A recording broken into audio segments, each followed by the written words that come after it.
कन्याकुमारी से कश्मीर तक 4000 किलोमीटर चले और हमारा लक्ष्य था कि जो देश में नफरत फैलाई जा रही है, हिंसा फैलाई जा रही है, उसके खिलाफ हम भारत जोड़ो यात्रा करें, लोगों को छोड़ें और नफरत को मोहब्बत से काटें। आपकी लाइफ में आपने देखा होगा नफरत को नफरत से काटा नहीं जा सकता। काटा जा सकता है अगर आपने मुझे गाली दी और मैंने आपको वापस गाली दी, वो चलता जाएगा। मैं दूंगा आप दोगे, मैं दूंगा आप दोगे, चलता जाएगा, कभी रुकेगा नहीं। मैंने आपको मारा, आप मुझे मारोगे, फिर मैं मारूंगा, फिर आप मारोगे। तो ये हिंसा की जो साइकिल बनती है, चेन बनती है, नफरत की साइकिल बनती है, रुकती नहीं है। तो इसको तोड़ने का सिर्फ एक तरीका है और वो है मोहब्बत। इसलिए हमने नारा दिया, नफरत के बाजार में मोहब्बत की दुकान खोलनी है। अब पिछली यात्रा में हम 4000 किलोमीटर चले। आप पूछोगे कि भाई 4000 किलोमीटर चलने के बाद आपको क्या पता लगा, जनता ने आपसे क्या कहा? 4000 किलोमीटर चलने के बाद हमें यह पता लगा कि देश में जो हिंसा है, नफरत है, उसका कारण अन्याय है। कि इस देश में अलग अलग हर रोज अन्याय किया जा रहा है। आज मैं आपको 2-3 तरीके के अन्याय के बारे में कहना चाहता हूं जो आप समझोगे, एकदम समझ जाओगे। सबसे पहले आर्थिक अन्याय। अब यहां पे अभी मैंने देखा कि अदानी जी का यहां पे बड़ा सा ऑफिस है, पास में सड़क पे लिखा था, वो जो साइन होते हैं ना सड़क वाले, उस पे लिखा था, उस पे अदानी जी का नाम। जहां भी आप देखें देश में, चाहे एयरपोर्ट, चाहे पोर्ट्स देखें, इंफ्रास्ट्रक्चर देखें, जंगल की ओर देखें, समुद्र की ओर देखें, जहां भी आप देखोगे, नदी देखो, जहां भी हिंदुस्तान में कोई धन है वो सरकार अदानी जी के हवाले कर रही है। सही बात। अब गरीब व्यक्ति देख रहा है, आदिवासी जंगल में रहते हैं, उनको किस चीज की जरूरत है? जंगल की, जल की, जमीन की। सही बात है। और उनको आदिवासी क्यों कहा जाता है? नहीं, यहाँ पे आदिवासी है, हाथ में दिखाओ। हाँ, आपको आदिवासी क्यों कहा जाता है? आ जाओ यहाँ।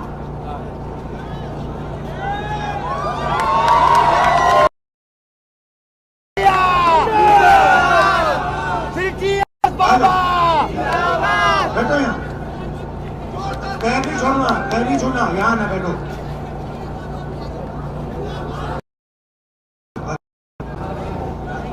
आपको आदिवासी क्यों कहा जाता है? जंगल से ही निकल के आते हैं। मगर आदिवासी क्यों कहा जाता है? आदिकाल से हम लोग के पूर्वज जंगल से निकल। आपको आदिवासी इसलिए कहा जाता है क्योंकि आप हिंदुस्तान के पहले मालिक हो। मतलब जो भी यहाँ था, जल था, जंगल था, जमीन थी, उसके पहले मालिक आदिवासी। अब बीजेपी ने नया शब्द निकाला है, वनवासी। सुना होगा आपने, मोदी जी कहते हैं वनवासी, सुने हैं ना? अब वनवासी का मतलब क्या भैया?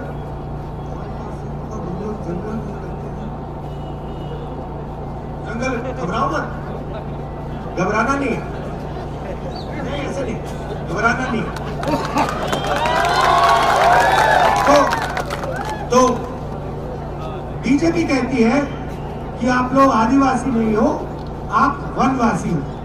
मतलब आप हिंदुस्तान के पहले मालिक नहीं हो। आपको जंगल में रहना है, आपको जंगल से बाहर नहीं आना। मतलब अगर आपके बेटे इंजीनियर बनना चाहते हैं, डॉक्टर बनना चाहते हैं, लॉयर बनना चाहते हैं, बिजनेस चलाना चाहते हैं, उद्योग खोलना चाहते हैं, तो आप वो नहीं कर सकते। ये फर्क है।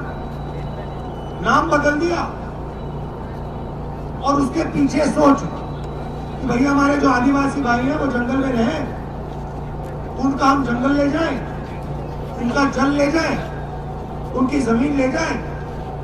ये भैया जंगल बड़ा हो रहा है, छोटा हो रहा है, गायब हो रहा है, आस्ते आस्ते आस्ते गायब। अच्छा भैया गायब हो जाएगा तो वनवासी कहाँ जाएंगे? अगर गायब हो गया तो फिर वनवासी देखेंगे भैया आपका जंगल गया, आपकी जमीन गई, आपका जल गया, चलो भीख मांगो। यही होने वाला है। तो ये हुआ आदिवासियों के खिलाफ अन्याय। अब मैं आपसे सवाल पूछना चाहता हूं, हिंदुस्तान में आदिवासियों की आबादी कितनी है? देखिए चुप हो गए। आदिवासी की हिंदू, ये कौन है हाथ उठाओ? ये 8% बिल्कुल सही बोला, ठीक है। दलितों की आदिवासी कितनी है? चुप हो गए फिर से। चलो भाई, नहीं 15 किसने बोला? ये 15%। पिछड़ों की आबादी कितनी है? क्या बोले भाई? 50, ठीक है। 50 में 15 जोड़ो, कितना हुआ? 65 में 8 जोड़ो, कितना हुआ? 73। भैया कैसा नाम किया आपने? 73 हुआ, 73, राइट। तो आदिवासी दलित पिछड़ों की आबादी 73%, सही, ठीक है। माइनॉरिटी की कितनी? 15% उसमें जोड़ दो, कितना हुआ? 88 हुआ, ठीक है। अब मुझे बताओ, अभी के लिए हम 73 पे ही रहते हैं, पिछड़े दलित आदिवासी, ठीक है। अब मुझे बताओ, हिंदुस्तान की 200 सबसे बड़ी कंपनियों के मालिकों में ओबीसी दलित आदिवासी कितने? एक भी नहीं। अच्छा ठीक है, अब बताओ 200 कंपनियों में जो कंपनियों को चलाते हैं, बड़े बड़े अफसर जो है, सीनियर मैनेजमेंट जिनको कहा जाता है, उनमें से दलित आदिवासी पिछड़े कितने? 0, ठीक है। अब आप कहोगे भैया देखो, दलितों को, आप में से बहुत लोग कहोगे, मैं तो नहीं कहता हूं मगर आप में से बहुत लोग कहोगे भैया दलितों को, आदिवासियों को, पिछड़ों को इन कंपनियों में नहीं जाना चाहिए। मान लिया, ऐसे कहने के लिए मान लिया। अब मुझे बताओ, मीडिया में कितने?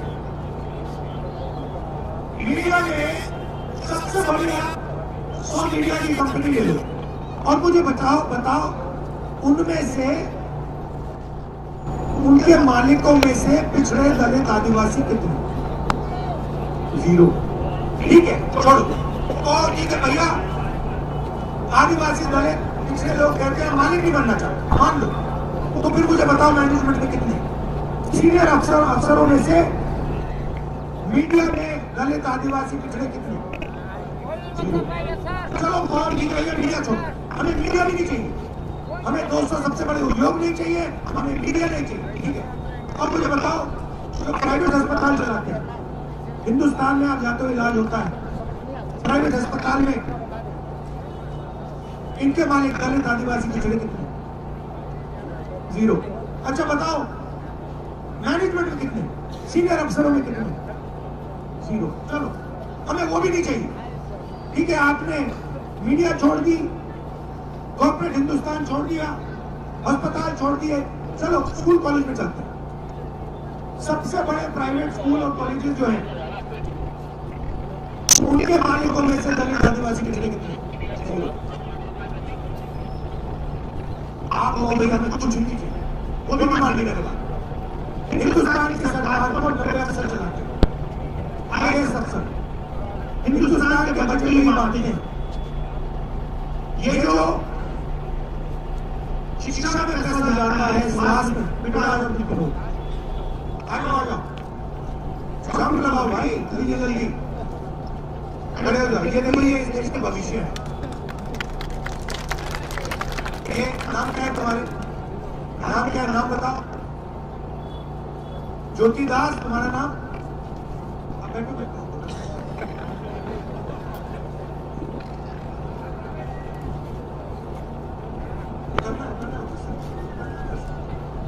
चलो इधर आओ, इधर आओ। तुम्हारा नाम क्या है? दीपिका दास। तुम्हारा नाम क्या है? अनन्या प्रजापति। बैठो यहाँ पे, बैठो यहाँ, बैठो सामने बैठो। देखना चाहिए लोगों को, इधर आओ, घबराना नहीं है। ये देखो, मैं तो यहाँ बैठा रहा हूँ, ये हिंदुस्तान का भविष्य। तो अब आपने कॉर्पोरेट इंडिया छोड़ दिया, मीडिया छोड़ दिया, प्राइवेट अस्पताल छोड़ दिए, प्राइवेट स्कूल कॉलेज यूनिवर्सिटी छोड़ दिए। अब मैं कहता हूँ कि सरकार में तो भागीदारी होनी चाहिए। क्या लगता है, होनी चाहिए? ठीक है। 90 अफसर हिंदुस्तान के पूरे बजट को चलाते हैं। हर रुपया जो हिंदुस्तान की सरकार खर्च करती है, 99 अफसर लेते हैं। डिफेंस में कितना जाएगा? अदानी जी को कितने हथियार बेचने को मिलेंगे? अग्निवीर कैसे होगा?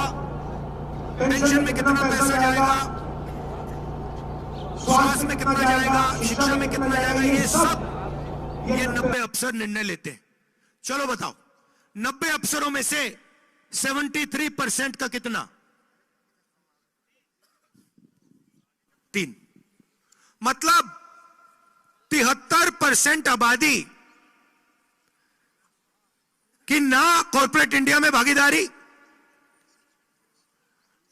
ना मीडिया में भागीदारी, ना स्कूलों कॉलेजेस में भागीदारी, ना अस्पतालों में भागीदारी। सरकार में 90 में से आपके 3 ओबीसी, 3, एक दलित, एक आदिवासी, मतलब 5। और अगर सरकार 100 रुपए खर्च करती है तो दलित, आदिवासी, पिछड़े अफसर कितना खर्च करते हैं? 6%। मतलब 100 रुपए में से 73% की भागीदारी 6 रुपए, उसमें 5% ओबीसी, 1% दलित और 100 में से 10 पैसे आदिवासी। बात आप समझ रहे हो? मतलब मोदी जी ओबीसी की बात करते हैं, गरीबों की बात करते हैं, पिछड़ों की बात करते हैं, गरीब जनरल कास्ट की बात करते हैं। मुझे बताओ, हिंदुस्तान की सबसे बड़ी 200 कंपनियों में गरीब जनरल कास्ट के कितने? मैं दलित, आदिवासी, पिछड़े भी छोड़ रहा हूं, गरीब जनरल कास्ट के लोग बताओ कितने? 0। IAS अफसरों में से गरीब जनरल कास्ट के कितने? 0। तो ये भैया देश को 1-2% लोगों ने पकड़ रखा है, गला पकड़ रखा है ऐसे, और बाकी लोग आगे पीछे देख रहे हैं, इधर उधर देख रहे हैं, और आपका पूरा का पूरा धन जेब में से निकल रहा है और उन्हीं चुने हुए लोगों के जेब में जा रहा है। आप जीएसटी देते हो? जीएसटी देते हो? क्या नाम है आपका? अग्रवाल जी, बड़ी सुंदर टी शर्ट पहनी है, हैं? बताओ भैया कितने की खरीदी? कितने की खरीदी टी शर्ट? 1000 रुपए की इन्होंने ये सुंदर टी शर्ट खरीदी। भैया इधर आओ, दिखाओ टी शर्ट, ये आ जाओ ऊपर। ये देखो, अग्रवाल जी चढ़ जाओ ऊपर।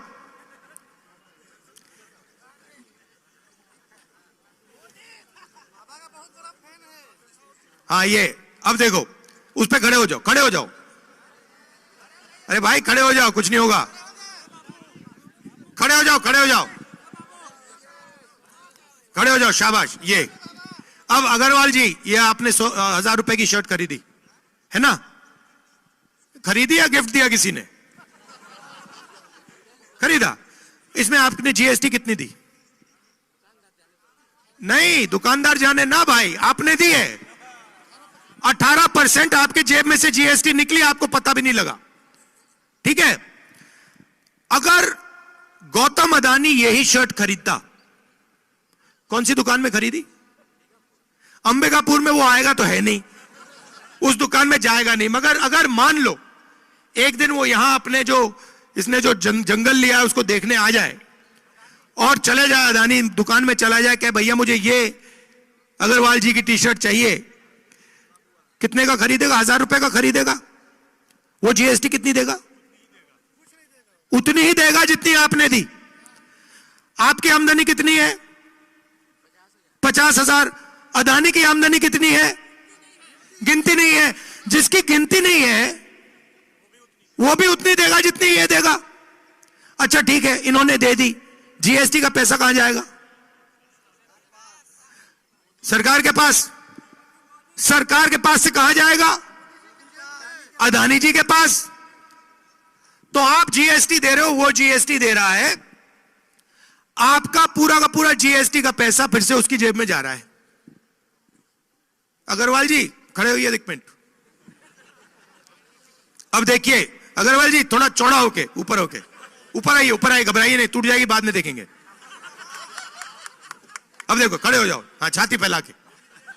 अब देखो, अब मान लो अग्रवाल जी हमारे दोस्त हैं और ये कहीं किसी मार्केट में चले गए और किसी ने इनका, 2-3 लोगों ने सोचा कि भाई अग्रवाल जी की हम जेब काटेंगे। मान लो जो भी है, उन्होंने मन बना लिया कि भैया हम इसका जेब काटेंगे। तो पहला काम क्या होगा?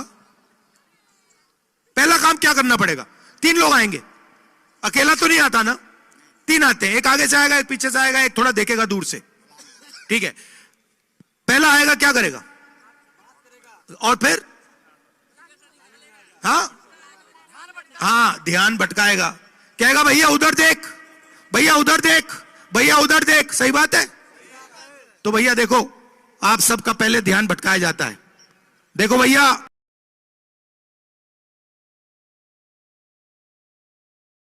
भैया देखो क्रिकेट चल,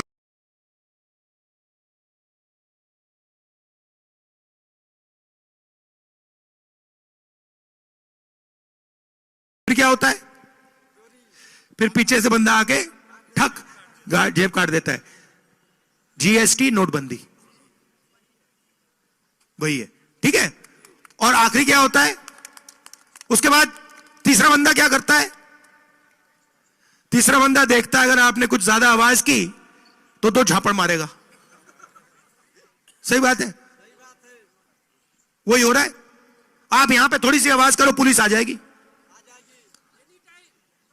आप छोटे दुकानदार हो, आपने थोड़ा सा कहा कि भैया हमें अच्छा नहीं लग रहा, आ जाएगी ईडी, सीबीआई, इनकम टैक्स आ जाएगा। आप छोटे व्यापारी हो, आपने कहा भैया अदानी जी मुझे अच्छे नहीं लग रहे, एकदम आ जाएगी सीबीआई, ईडी, इनकम टैक्स। तो ये हो रहा है आर्थिक और सामाजिक अन्याय। 73% लोगों को कुछ नहीं मिल रहा हर रोज। अब देखिए अग्रवाल जी पढ़े लिखे हैं। अग्रवाल जी क्या एक्सपीरियंस है, क्या पढ़े आप? बिजनेस, मगर स्कूल, कॉलेज, यूनिवर्सिटी, बीए किया। देखो भैया बीए किया है। भैया एक बात बताओ, खड़े हो जाओ। आपके जेब में बटुआ है? नहीं है? पैसे हैं? अच्छा सेलफोन है? अगर मैंने आपसे सेलफोन निकाल, आपके जेब से सेलफोन निकाल दिया तो आपको पता लगेगा कि सेलफोन निकाल दिया? और मगर जैसे आपके हाथ में सेलफोन मैंने छीन लिया, आपको पता लगेगा? मगर आपसे 1000 रुपए में से 18 रुपए 180 रुपए ले लिए गए, आपको मालूम ही नहीं, मगर आपको पता भी नहीं लगा। आपने सबके सामने कहा भैया मैंने जीएसटी नहीं दी, मैंने तो दी नहीं, दुकानदार जाने। भैया 180 रुपए दुकानदार ने आपके जेब से निकाल दिए, आपको पता भी नहीं लगा। उससे पीछे किसी और ने निकाल दिए, तो चेन बना दी है। ये उससे पैसे ले रही हैं, ये उससे पैसे ले रहे हैं, ये उस चेन बनी हुई है, और अंत में चेन का पूरा फायदा अदानी जी का है। और आप लोग कह रहे हो भैया हमने तो 18% नहीं दिया, हमने 15% नहीं दिया। पेट्रोल भरते हो गाड़ी में, जीएसटी कितना लगता है? चुप हो गए, चुप हो गए। आपने ये टोपी खरीदी, जीएसटी कितनी लगी? नहीं मालूम। तो आपसे चोरी हो रही है, रोज हो रही है। तो मैं आपसे सिर्फ एक बात कहना चाहता हूं, आपको जो करना करो। अच्छा, अगर मैं यहां 100 साल पहले आता और मैं आपसे पूछता भैया नशा किस चीजों से होता है, आप क्या बताते मुझे? नशा किन किन चीजों से नशा हो सकता है, क्या बताते मुझे? अगर 100 साल पहले आता, गांजा और दारू और देसी दारू। अच्छा, नशे का क्या मतलब होता है? नशे का मतलब जो नहीं, जिसका ध्यान भटक जाता है। शराब बंदा क्यों पीता है? क्योंकि वो जो उसकी जिंदगी है उसको देखना नहीं चाहता, वो ध्यान को भटकाना चाहता है, इसलिए लोग शराब पीते हैं। ये भैया ये जो सेलफोन है, इसमें आप कितने घंटे देखते हो दिन में? सच बताओ, मुस्कुराओ मत, कितने घंटे देखते हो इसमें? हाँ, 8-10 घंटा ये सेलफोन में अपना ध्यान रखता है। ये नशा नहीं है क्या? ये नशा है। 8 घंटे इनका ध्यान इधर उधर नहीं जाता, सिर्फ सेलफोन में जाता है। ये वीडियो देखते हैं, हंसी आती है, नशा। तो ये हो रहा है। तो मैं आपसे सिर्फ एक बात कहना चाहता हूं, सेलफोन पे आप देखना चाहते हो, वीडियो देखना चाहते हो, देखो, कोई इतराज नहीं। मगर जब आप सुबह उठोगे ना, आप अपने आप से एक सवाल पूछो, 3 बार दिन में पूछना कि इस देश का कितना धन आज मुझे मिला। फिर लंच के खाने के बाद फिर से कहना कि भैया आज मुझे इस देश का कितना धन मिला, और शाम को फिर से कि भैया आज मुझे इस देश का कितना धन मिला। मैंने कितनी मेहनत की, मैंने कितना काम किया, मैंने कितनी चोट खाई, और उसका फल मुझे कितना मिला। आपको यह सवाल 3 बार हर रोज पूछना चाहिए, और 10 दिन में आपको पता लग जाएगा कि आपको 24 घंटा एक सिस्टम ठग रहा है।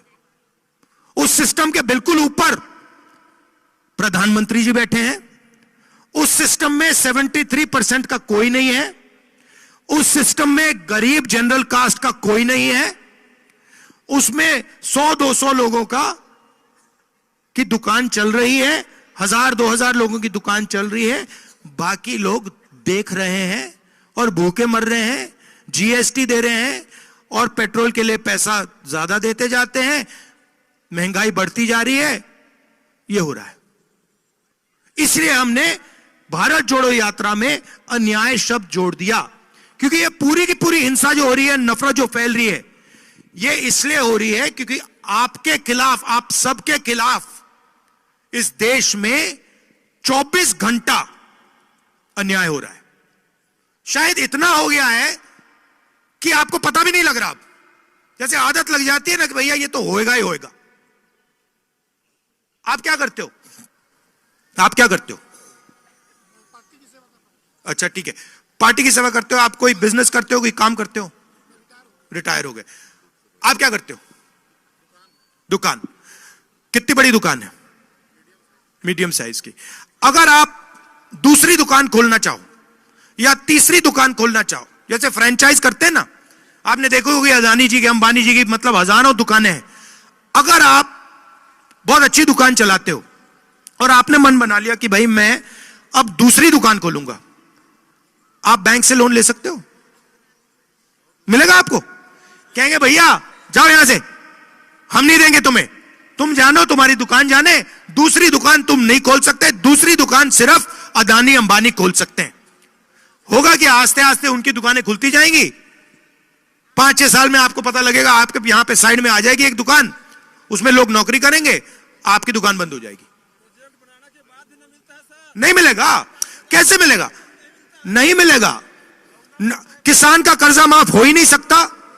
अदानी, भैया आप जानते हो हिंदुस्तान के सबसे बड़े अरबपतियों को कितना कर्जा माफ किया मोदी जी ने? कितना? ना, 14 लाख करोड़ रुपया। 14 लाख करोड़ रुपया। किसान का 14,000 नहीं माफ होता, 10,000 नहीं माफ होता। और क्या कहते हैं, जब किसान डिफॉल्ट करता है, जब किसान बैंक को पैसा वापस नहीं देता है, तो कहते हैं भैया तू चोर है। और जब अदानी पैसा नहीं देता तो कहते हैं भैया आजा थोड़ा और देते हैं तुझे। तो ये हो रहा है। इसलिए हमने भारत जोड़ो यात्रा न्याय यात्रा की है और इसमें आप शामिल हुए, इसके लिए दिल से आपको धन्यवाद करना चाहता हूं। नमस्कार, जय हिंद, धन्यवाद ब्रदर। न्याय का हक मिलने तक।